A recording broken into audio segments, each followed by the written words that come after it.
Bani Walid in Libya, the ex-stronghold of late Colonel Gaddafi, is in flames again. It's a year after the dictator's death and the NATO-led military operation there. Libya's army is trying to clear out supporters of the old regime and has laid siege to the town for the last 2 weeks. Let's talk to Annie Machon, a former MI5 agent, joining us here on RT. Good to see you today. First of all, one man inside Bani Walid spoke to RT. He described various type of gas in the air after one artillery attack. I mean, what are you making of reports now that possibly chemical weapons may actually have been used there? Well, given that Colonel Gaddafi's regime was reported to have stockpiled chemical and biological weapons while he was in power, and given perhaps all of those might track down, and in fact there was a report on CNN last year saying that there's an old stash of chemical weapons found in Bani Walid, indeed. So there is a possibility there's a lot of old chemical weapons still floating around Libya that might fall into rebel, militia, or even government army hands. However, we shouldn't discount the possibility, I don't think, that this could be stuff that has been given to the official Libyan army and is being used against distant populations, much as we saw the American army reportedly using things like white phosphorus against civilians in Iraq and Fallujah in the Iraq War a decade ago.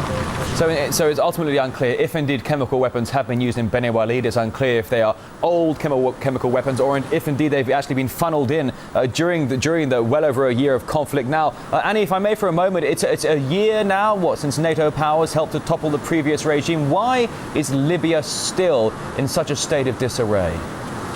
I think people need to remember that no matter how brutal and odious a dictator Colonel Gaddafi could be towards dissidents, he did provide a certain degree of stability and general quality of life to the vast majority of people in Libya once he seized power. He was very much into the idea of spreading the oil wealth around so that people had a decent quality of life. And he could be brutal, but that very strength allowed him to pull together the disparate tribes and competing religion and secular groups within Libya. And by taking away that control, NATO has sort of abruptly removed any centralised power in Libya, and the people are suffering for it now, of all flavour, all persuasions.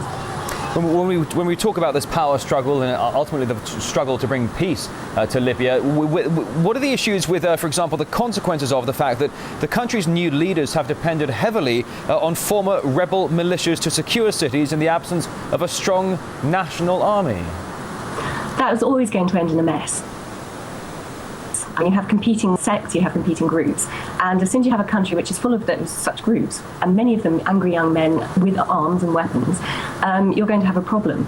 And let's not forget that, in fact, the key groups that the West were backing, trying to overthrow Gaddafi last year, were the sort of more Islamic extremist groups, potentially with links to Al-Qaeda from Benghazi, and old royalist groups who also had a grudge against Gaddafi.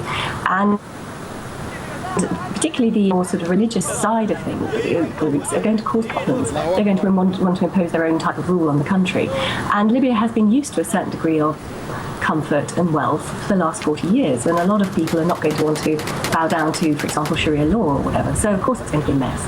Well, now let's address one issue here. The United States has diverted $7 million away from Pakistan to help train a crack squad of 500 commandos for Libya. What exactly does that mean? Are they hoping to have a footprint to remain for some time to come in Libya, or are they trying to bring peace? Or what are the motives here? I think trying to bring peace is always a wonderful political euphemism. I think what they're going to do is probably train up local crack squads to crack down on the population in order to try and stabilise the country, not necessarily for the good of the Libyan people, but for the juicy oil contracts that a lot of NATO countries want to acquire in Libya. I mean, let's not forget that the whole NATO invasion was spearheaded by France, and the reporting at the time was that France needed to destabilise the Gaddafi regime in order to acquire and secure contracts for its oil company Total, because at that point Gaddafi, who of course let's not forget had come in from the international cold, was on the point of signing a very good deal with an Italian oil company, So the French went in very fast, very hard, and thought they were sort of securing their economic needs from France. All right, Annie Machon, a former MI5 agent, live on RT. Thanks very much indeed for coming on the programme today.